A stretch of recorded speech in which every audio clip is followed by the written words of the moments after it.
Sir, अभी मैंने एक ओवीसी जी को बोलते सुना कि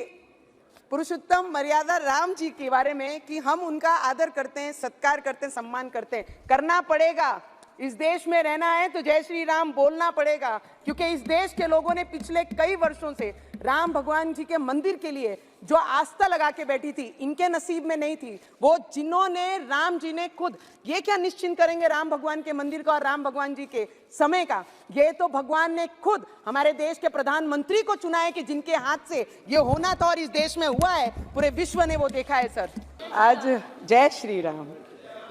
मैं अध्यक्ष महोदय जी, सभी ने कई वर्षों से सुन रहे हैं, हमारे तो लोगों का जन्म भी नहीं हुआ होगा, इतने वर्षों से राम जी का वनवास इस देश के प्रत्येक नागरिक ने, और हमने तो सोशल मीडिया के माध्यम से अभी पिछले कई वर्षों से हमने राम जी के मंदिर के बारे में, उनके इतिहास के बारे में सब पढ़ना लिखना सबने शुरू किया। कई ऑपोजिशन के लोगों ने हमेशा, मोदी जी पिछले 10 वर्षों से ये देश में एज ए प्रधानमंत्री जी काम कर रहे हैं, तो उनको हमेशा ही चिढ़ाते थे राम जी का नाम लेके कि राम भगवान के नाम से आपने अपने एजेंडा में डाला था, अब क्या हुआ, कब तारीख बताएंगे, कब राम भगवान का मंदिर बनाएंगे। तो मुझे लगता है ऐसे बदनसीब लोग बहुत कम होते हैं दुनिया में, जिनके पास 50-60 वर्ष रहने के बाद रामलला का मंदिर नहीं बना सके, ना ही राम भगवान को उनकी जगह पे स्थापित कर सके। और ऐसे भी कई लोग होते हैं हमारे देश के प्रधानमंत्री जी जैसे, जो 10 वर्षों में तारीख भी बताई, मंदिर भी बनाया और भव्य पूरे विश्व में हमारी आस्था को कहीं मरने नहीं दिया, और मंदिर को स्थापित करके मंदिर भगवान के, राम भगवान के मंदिर में उनकी पूजा आस्था भी हुई।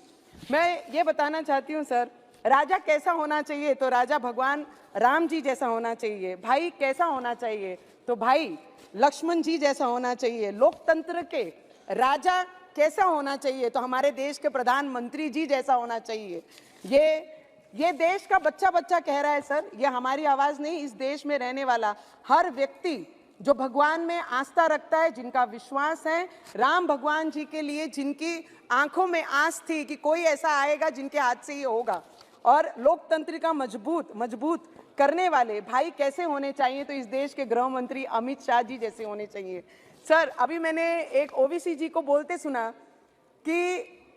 पुरुषोत्तम मर्यादा राम जी के बारे में कि हम उनका आदर करते हैं, सत्कार करते हैं, सम्मान करते हैं। करना पड़ेगा। इस देश में रहना है तो जय श्री राम बोलना पड़ेगा, क्योंकि इस देश के लोगों ने पिछले कई वर्षों से राम भगवान जी के मंदिर के लिए जो आस्था लगा के बैठी थी, इनके नसीब में नहीं थी। वो जिन्होंने, राम जी ने खुद ये क्या निश्चिंत करेंगे राम भगवान के मंदिर का और राम भगवान जी के समय का, ये तो भगवान ने खुद हमारे देश के प्रधानमंत्री को चुना है कि जिनके हाथ से ये होना था और इस देश में हुआ है, पूरे विश्व ने वो देखा है। सर, बहुत सुंदर है सर। 4 लाइन कहना चाहूंगी मैं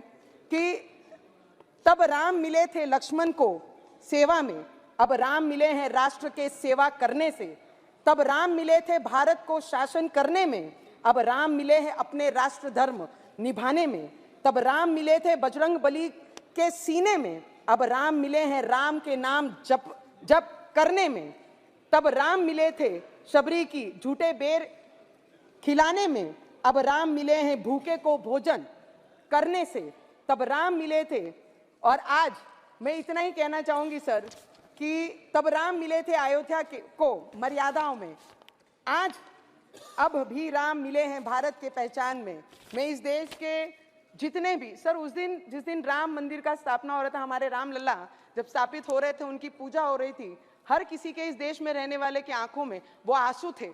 कि आज तक हम अपने घरों में रह रहे हैं, हिंदुस्तान में रह रहे हैं, अपने छतों में हैं, पर जिस भगवान के आस्था पे ये पूरा देश चल रहा है, उनको ही हम उनका घर नहीं दे पाए। पर ये पिछले 10 वर्षों में जो चमत्कार इस देश ने किया है, आने वाले समय में वो उससे भी ज्यादा बड़ा चमत्कार हमारे देश के प्रधानमंत्री और जिनका भी योगदान ये मंदिर के लिए है, सभी कार सेवक, सभी संत, सभी महाराज, जिन्होंने भी आस्था बांध के रखी थी। ऐसे कई संत हैं जिन्होंने 35 वर्ष उस टीन के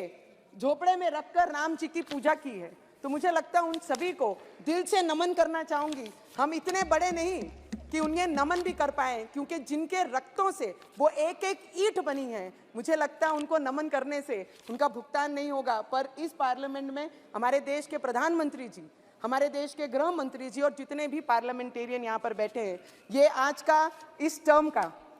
इस समय का आखिरी पार्लियामेंट स्पीच हमारा सभी का है, तो सभी हमारे आदरणीय पार्लियामेंटेरियन से, आपसे स्पीकर साहब, हमारे बिरला साहब से, हमारे मंत्री जी से, सबसे मैं आशीर्वाद लेंगे कि इस मैदान में उतरे हैं तो जय श्री राम का नारा लेके फिर वो मैदान उसी तरीके से हमारे देश के प्रधानमंत्री फतेह करेंगे। इतनी ही प्रार्थना मैं राम भगवान से करती हूँ और सभी से आशीर्वाद लेती हूँ। जय श्री राम। श्रीमती संगीता नवनीत राणा निर्दलीय की तरफ से आप भी बोल लो।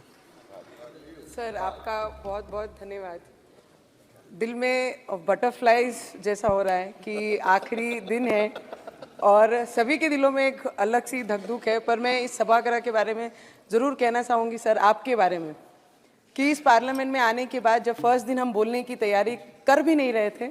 तब कई सीनियर लीडर्स के आजू बाजू बैठकर सुनने की कोशिश कर रहे थे, तो उन्होंने कहा कि आप निर्दलीय हैं, पहली टाइम है, तो आप लिख के आपका नाम दीजिए सर। तब शुरू किया, पर इस पार्लियामेंट में और आपने सर हम लोगों को ये महसूस नहीं होने दिया कि हम फर्स्ट टाइम यहाँ पे पार्लियामेंट में आए हैं और अपने क्षेत्र के बारे में बहुत अलग तरीके से और सभी चीज़ें ज़रूरत जो थी मेरे क्षेत्र को वो यहाँ पर बहुत अच्छी तरीके से रखें। तो जितने भी सीनियर लीडर्स यहाँ पर हैं, जितने भी नए पार्लियामेंटेरियन हमारे जैसे पहली बार आए सर, बहुत कुछ सीखा और 5 वर्षों में अलग अलग तरीकों से अपने अपने राज्य में हमने संघर्ष भी किया, बहुत कुछ आगे अपने राज्य को, अपने क्षेत्र को लेके जाने के लिए बहुत कुछ सीखा। तो स्पीकर साहब आपका, हमारे अमित भाई का, अमित शाह जी का, हमारे देश के प्रधानमंत्री जी का, सभी ग्रेट लीडर्स जितने भी यहाँ पर बैठे हैं, हमारा सौभाग्य है कि उनके साथ ये पार्लियामेंट हमने शेयर किया। आप लोगों का आशीर्वाद और हमारे क्षेत्र के अमरावतीकरों का आशीर्वाद है कि हम इस पार्लियामेंट में आकर अपनी सेवा, हम उनकी सेवा में हमने पूरे 5 साल दिए। बस आप लोगों का आशीर्वाद रहे, आने वाले समय में और ताकत से मैदान में काम। सर अभी मैंने एक ओवीसी जी को बोलते सुना कि पुरुषोत्तम मर्यादा राम जी के बारे में कि हम उनका आदर करते हैं, सत्कार करते हैं, सम्मान करते हैं। करना पड़ेगा, इस देश में रहना है तो जय श्री राम बोलना पड़ेगा, क्योंकि इस देश के लोगों ने पिछले कई वर्षों से राम भगवान जी के मंदिर के लिए जो आस्था लगा के बैठी थी, इनके नसीब में नहीं थी। वो जिन्होंने, राम जी ने खुद, ये क्या निश्चिंत करेंगे राम भगवान के मंदिर का और राम भगवान जी के समय का, ये तो भगवान ने खुद हमारे देश के प्रधानमंत्री को चुना है कि जिनके हाथ से ये होना था और इस देश में हुआ है, पूरे विश्व में।